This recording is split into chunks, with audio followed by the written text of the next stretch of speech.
would love to dig in more about how to face both implicit and explicit bias, and if you can explain what both of these are and how they show up in negotiations. An implicit bias is really a negative attitude. Oftentimes, a person is not consciously aware that they have this bias, right? It's also called subconscious or unconscious bias, rather. Implicit biases are prejudice, right? It's prejudice against another person, and it affects one's behavior, one's judgment. The issue with implicit bias is that because it impacts behavior, judgment, attitudes, it can also block some of the things that we also need to use, like empathy, for example. So how can one be empathetic?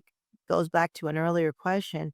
How come it's hard for people to sometimes show emotion or to lean into emotion? Sometimes a person can't be empathetic if there is an implicit bias that's blocking.